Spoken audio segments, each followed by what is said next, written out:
Hello and welcome to Washington Post Live. I am Dave Jorgenson, senior video producer and TikTok guy here at the Post. Thanks for joining us for this edition of Next, a new series that brings together rising changemakers to talk about issues at the center of the conversation. It's Pride Month, and I'm thrilled that the one and only Jonathan Van Ness is here to talk to us about that, his book, and a slew of other things. Hello, Jonathan. Thank you so much for joining us today at Washington Post Live. Thanks for having me. I try to reflect the person that I'm talking to, so I wore the shirt that makes me happiest and most joyous, Oh, and my wife helped me pick it out. So hopefully this feels like you're seeing yourself reflected. I love sunflowers, so it was a great choice. Okay, good. Thank you Yeah. so much. So a quick note to our audience: we want to hear from you, so please tweet us your questions using the handle @PostLive. Jonathan, I know in your book you called Twitter Yelp for humans, so we're only looking for 5-star tweets, people. So just give us your best tweets and questions, and we'll try to answer those as well as we're going through this. But first, Jonathan, you have become an icon for so many things. You are one of the Fab Five on Queer Eye. You are a high hairstylist with a new hair care product line. You have a successful podcast that has also inspired a series on Netflix. You're a best-selling author. There's a second book. There are so many things I'm running out of fingers here. But my first question for you today in relation to that book is, how did you first tackle that challenge of writing your own story about who you are? Yeah, I mean, love that story, which is my second book. And Over the Top have been two of my greatest joys and experiences of my life. I think at first Over the Top felt a little bit more intense. I think releasing Over the Top and talking about what I talked about in Over the Top felt relatively intense. But then it was really interesting in writing my second book, Love That Story, because I really naturally turned back to the writing process to kind of process the experience of Over the Top coming out, and also processing a lot of other things that I've been thinking about and taking the time to learn and ask questions and get to distill that into an essay book with still my voice. So it has like the tonality of Over the Top, but it's interesting. I feel like I've grown up a lot since I wrote Over the Top, which was back in 2019.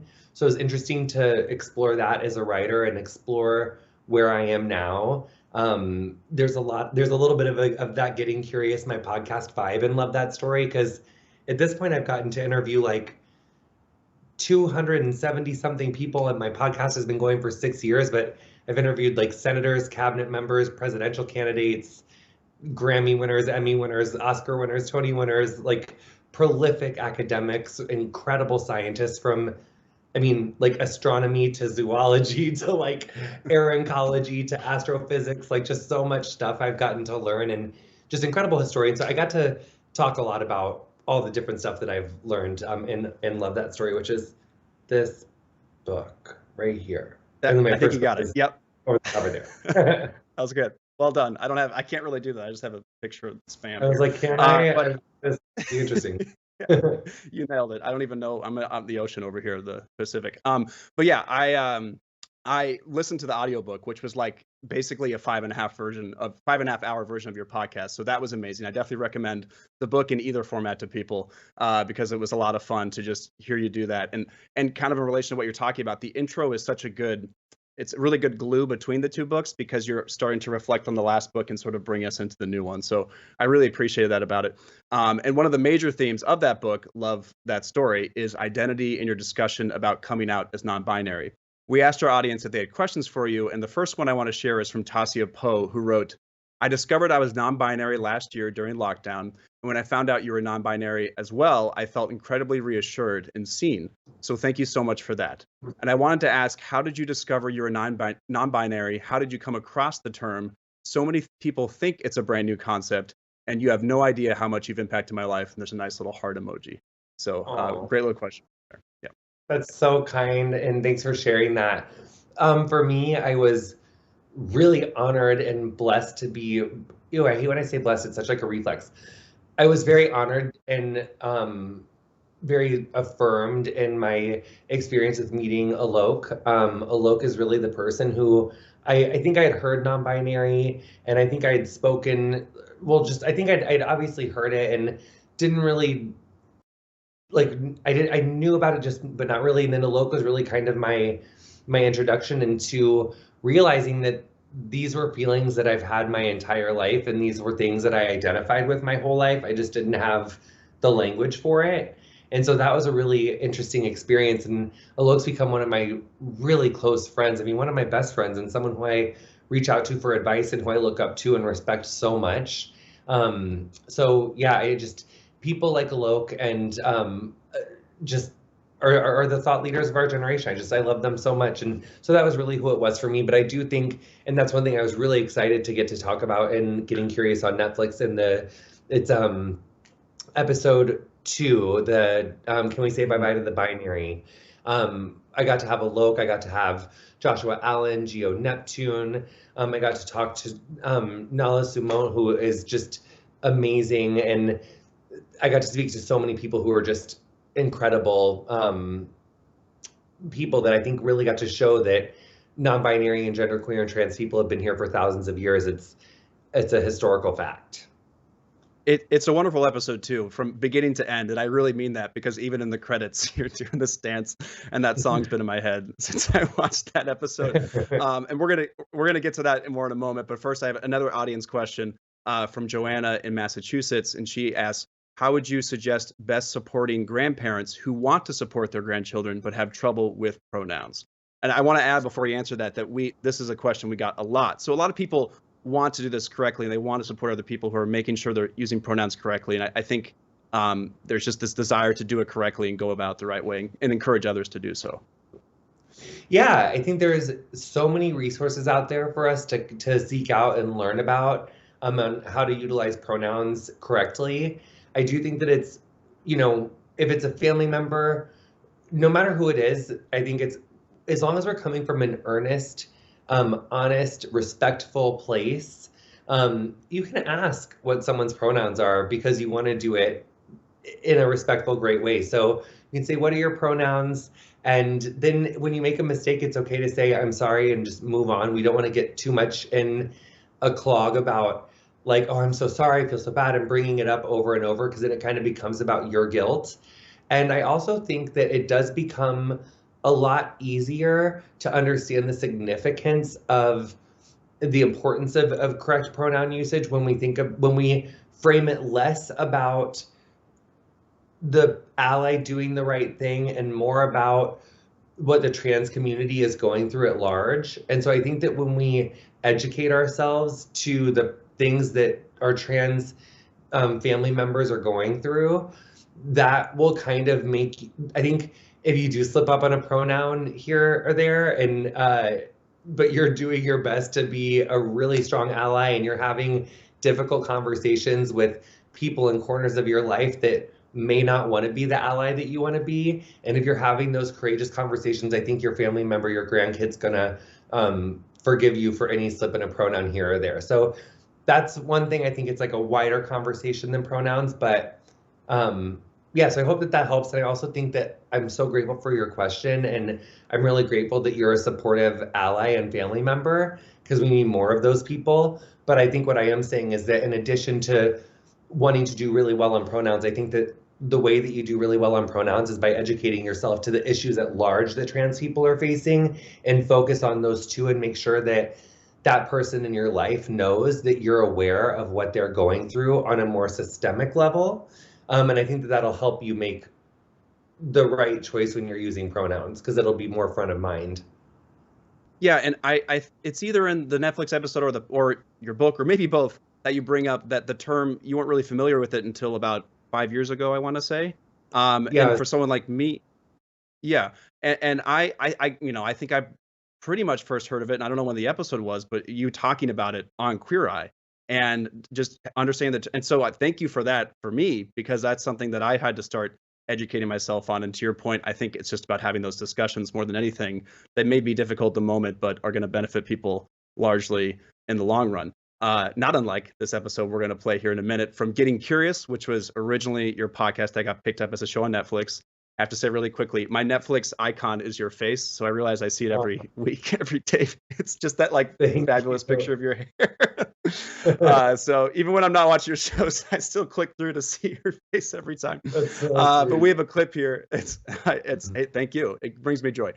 We have a clip here from a recent episode of it. It's called "Can We Say Bye Bye to the Binary?" You just mentioned it. Let's take a look at that.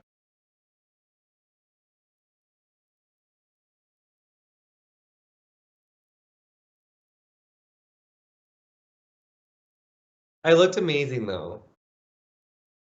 Okay, so I guess the clip was frozen. We had some technical issues there, but as much as I can here, I'll try to move on from that. I know you know the episode pretty well, but let's talk about how fashion has become part of your story and how it is a version of self-expression. I know that's at least part of the episode. Yeah, fashion is definitely a part of the episode. I think that in that episode particularly, there is like it's a lot more than fashion, which is something that we talk about a lot because a gender nonconforming or trans experience or gender diverse experience is so much more than your clothes and like how you present. And there's so much history and there's just generations and generations and hundreds of years of people who have come before us who have laid these pathways that we now stand upon. And in seeking trans liberation and gender and non-binary recognition and a world where we can be who we want to be and go into whatever field we want to go into and not face the same discrimination that our cis peers tend to not face.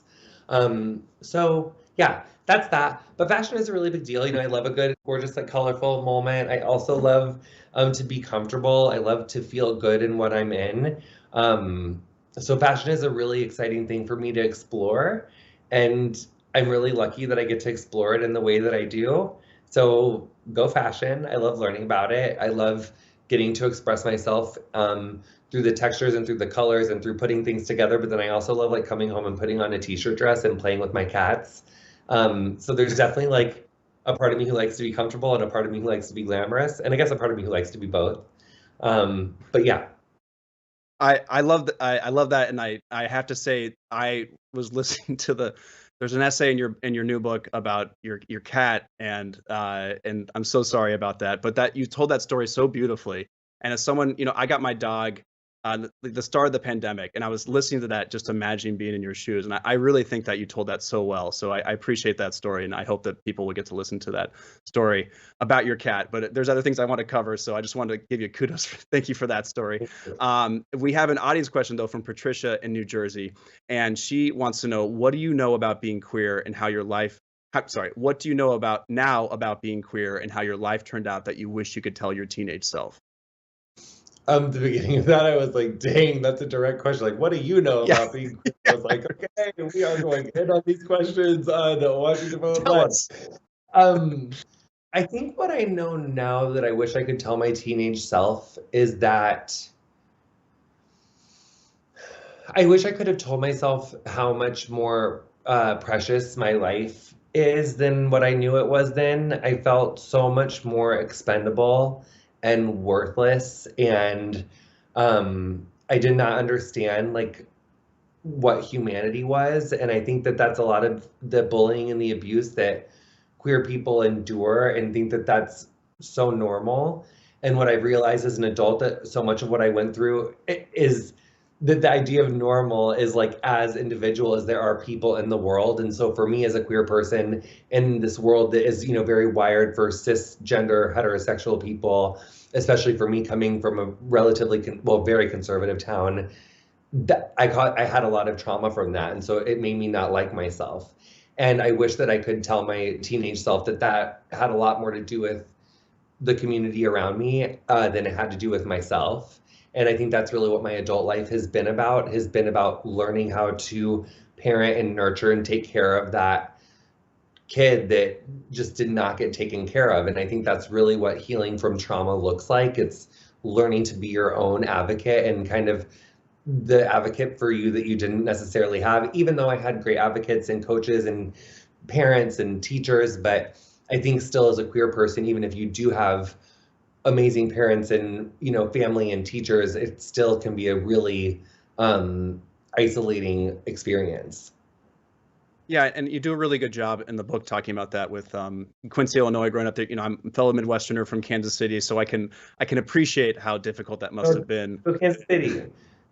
That's right. Yeah. I Yeah, when when what was season 3 and 4 of Queer Eye, I was like, this is like the best ad for Kansas City they're ever gonna get. It was beautiful. I was learning about places I'd never been to. I was like, I should really try that out. So thank you for It's that. cute there. It's beautiful. Yeah, and it always has been, but you all did a really good job of highlighting that.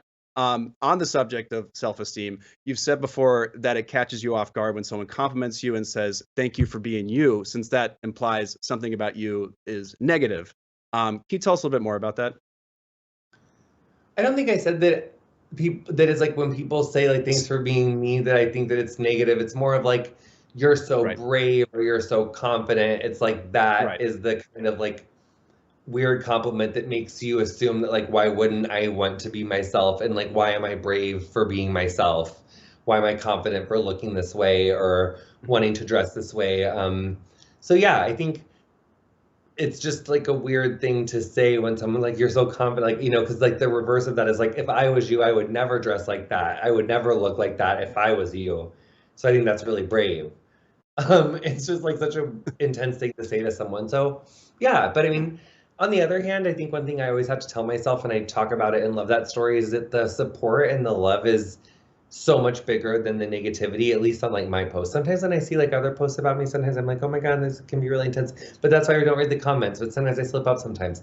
But yeah, at least the way I experience it, it feels like it's a lot more support than not. Absolutely. And yeah, I can appreciate again, you talked about Twitter in your book, but sometimes it's like how much of this do I take in and how much do I ignore? It's a really hard thing to balance, especially with someone where as you talk about in the book as well, you shoot to fame and nothing can really prepare you for that. And I think you've handled that quite well. And I really appreciate how you articulated that in the book. Thanks.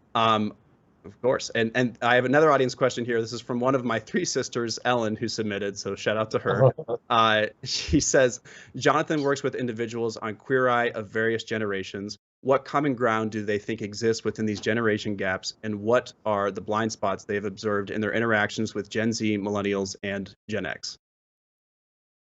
Wow, that's a really good question. She's pretty smart.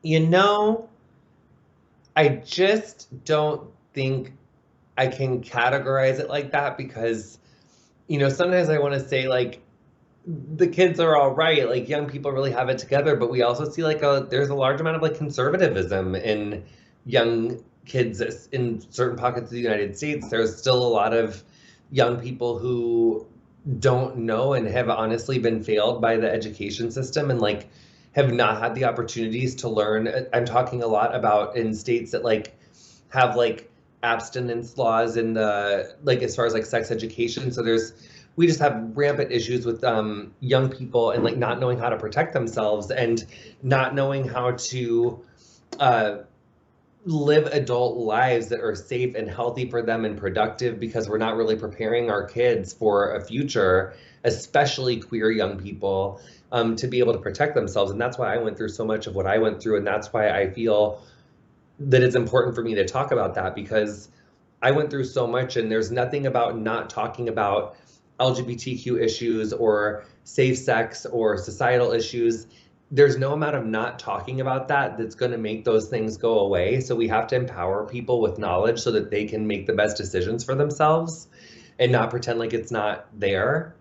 And so I think that's really important. And so whether it's older people, there's some older people that really have it together and really know and really get it. And there's some younger people that really do. And there's some in all of those categories that really, really don't. So I think what our biggest areas that I could say collectively is, and myself included, is that we are not really showing up for each other. We are going into our own camps and we are refusing to have conversations with people that we disagree with. And because of that, we are just not building bridges. And we really need to build bridges to each other. So if there's someone in your family who is like really conservative and they are just fully entrenched in their ways and we have cut them off and we're not talking to them anymore, it's like, how can we reach back out? Or if it's not those people that are firmly entrenched, how can we reach out to the undecided people? How can we reach out to people that maybe you just don't really talk about it, but there's a lot of people who just don't know. And we need to reach out and make those bridges because we just don't know. And I think we're all guilty of like kind of staying in our circles and like not really reaching out and trying to make inroads with new folks. And there's a lot of undecided people out there. And this midterm election is like one of our most consequential elections that we're going to have in a really long time. There are state legislators that are literally investigating families for having gender nonconforming and trans youth and seeking mental therapy or hormone blockers, or which are completely reversible, by the way, and completely endorsed and safe by like every single major medical association in America. They're not like easily given. These are choices that are made, highly individualized, specialized choices that are made between parents and kids, parents and their children and their medical professional. And we have state legislators that are charging those parents and those medical providers with felonies right now. A lot of these states want to make these laws federal. That's what the GOP plans to do. Not only that, they want to take away healthcare. They want to like, when you look at what's going on in Florida, when you look at what's going on in Texas, that's the roadmap that they want to make national. When you look at what's happening with Roe v. Wade, that's a huge issue. And these are all results of everyone in every single age group refusing to have conversations with friends and family because it's easier to talk to people about things that you agree with or just go off on someone online. And we got to like have these conversations in real life. And it's because the people that are the most exposed, which is people living in poverty, queer people, people of color, women, gender nonconforming people, those people, and especially the people who have those disabled people, and those people have those intersectional overlapping identities. Those are the people who are the most vulnerable and stand to lose the most in these midterms.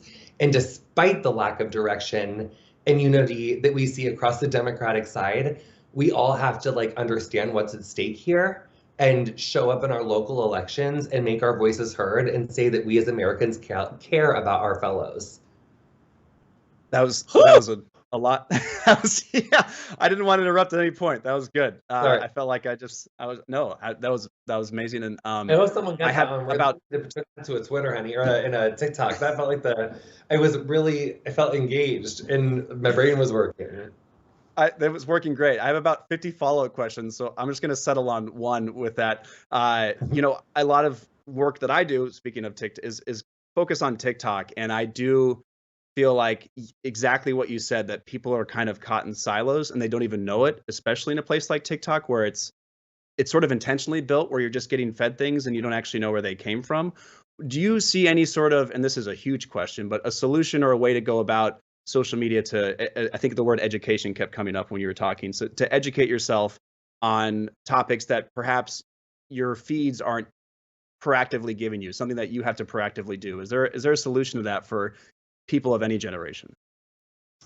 Well, I do think that seeking out information off of social media through like venerated news sources such as the Washington Post or whatever journalists that you follow. There's a lot of journalists on Twitter that you can follow. I read a lot of Vice. I feel like I read a lot of Slate. I read a lot of New York Times. I mean, there's a lot of different news. I also even will watch conservative news sometimes to see what they are saying. So we all need to be able to take information and process it. I think that TikTok and Instagram can be valuable places to get information, but I don't think that they're places where I take that information full stop without vetting it and fact checking it for myself. I also know that for my podcast, Getting Curious, from interviewing public information experts, that a lot of time on social media, if you're seeing a story that gives you an intense and immediate emotional reaction, you could be being exposed to misinformation. So a lot of times I think about that, and then I go and I will vet the source or vet the statistic and realize that maybe I have been exposed to something that's been like skewed by an influencer journalist. So there's a difference between like an influencer journalist and like a journalist on social media. So it's important to like understand as a consumer of information how to distinguish between the two. So yeah, I think that what I was really trying to say though with every generation is that in the previous question, and then to loop back to this one, is that let's get off TikTok and like let's talk to your neighbor. Let's talk to your mom, your dad, your uncle. Let's talk to people who maybe you haven't spoken to in a while. Maybe TikTok isn't the best place to do it. Maybe it's like you go old school and you go over back to that, the artist formerly known as Facebook, and you make a little post on there. That's a good way for you to reach out to people that are a little bit older, that I've heard maybe of it. more on Facebook than on TikTok, Yeah.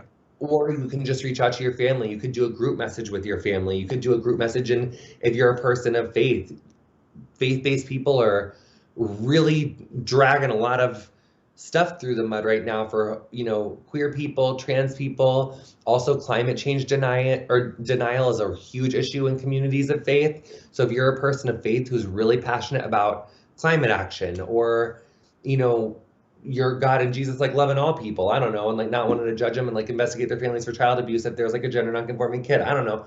Like you could get more involved. So maybe it's like about utilizing TikTok, but maybe not that being your end all be all, like doing a both and, like more in real life and on social is what I would say that we need to do more of.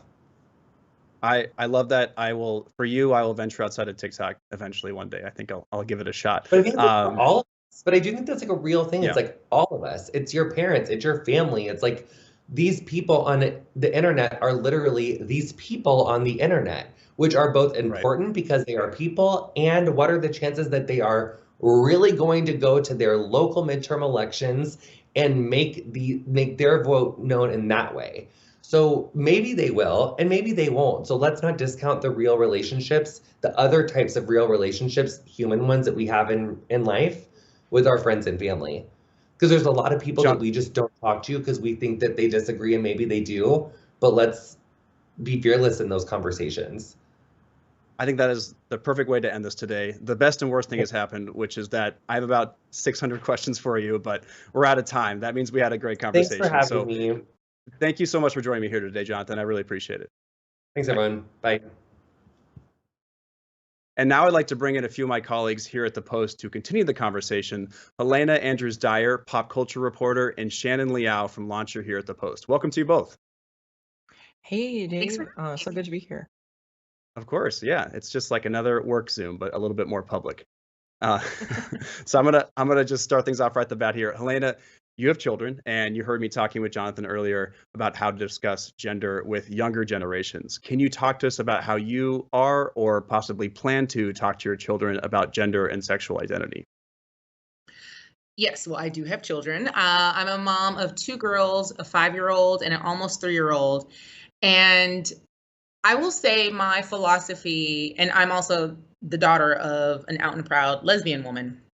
And I would say my philosophy has always been to be honest and age appropriate, right? So my daughter, my oldest, who's in elementary school, one of her besties, her ace boon coon, has 2 moms who are married. And it's kids, they recognize difference. They see something that might be out of the ordinary, and they point to it. They like to point to it and be real loud, like, what's going on here, right? When it's very embarrassing. Out loud, yeah. And it can be super embarrassing, but at the same time, that is the teachable moment. That's the opportunity to say, like, yes, and you know him very well. That's your best friend, and he has 2 moms. And literally they'll sit with it and like, cool. And they'll be on to the next thing, right? And that was in the moment, age appropriate and honest.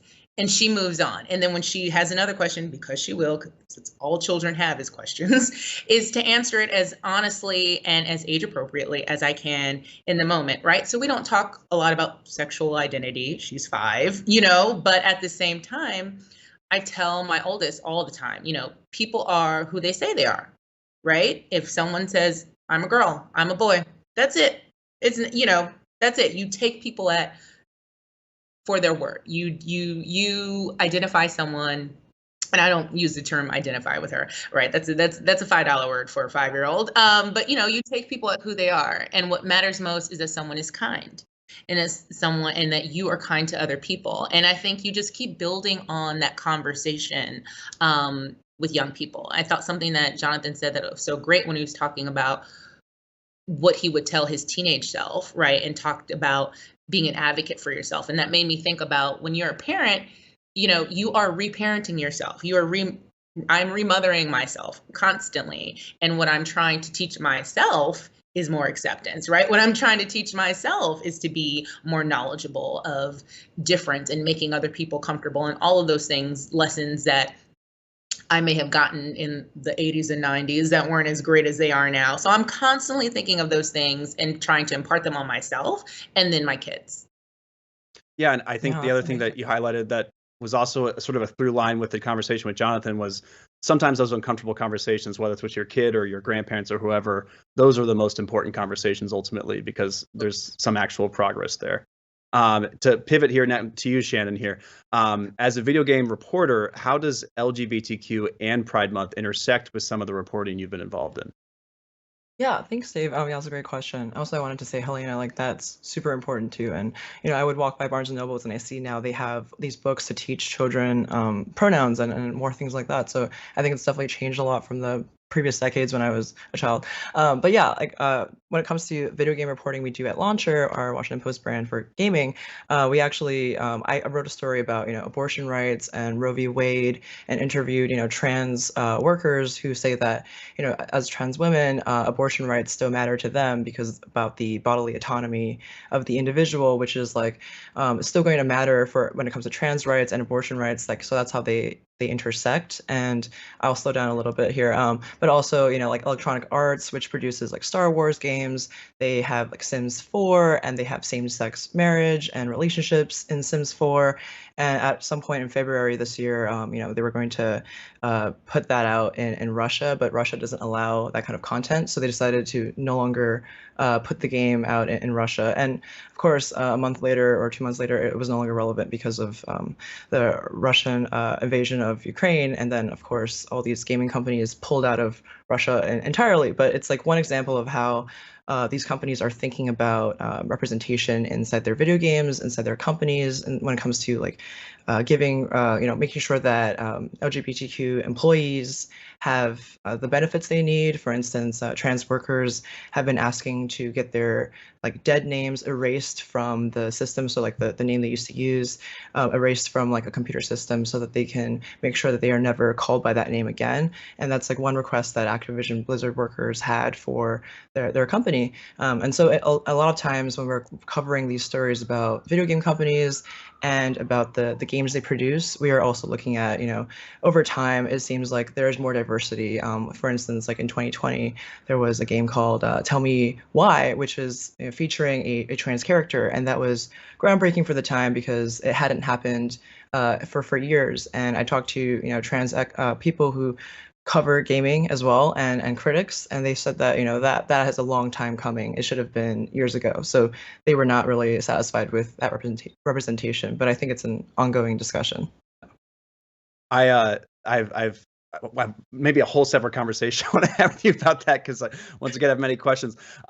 It's funny. The Sims is luckily relatable to me. I'm not much of a gamer, but I had Sims 1 back in the year 2000, and I think it's to your exact point. Back then it was two genders, and that it was very simple the terms of how the game was made, and now the progress on that has been really interesting to watch and see as it's developed as along with society in terms of what we're talking about. Yeah, absolutely. I remember there was coverage back in 2014 when there was like same-sex relationships introduced into Sims 4 and into Sims. I mean, and that was really like game changing for a lot of people playing and following along. So Yeah.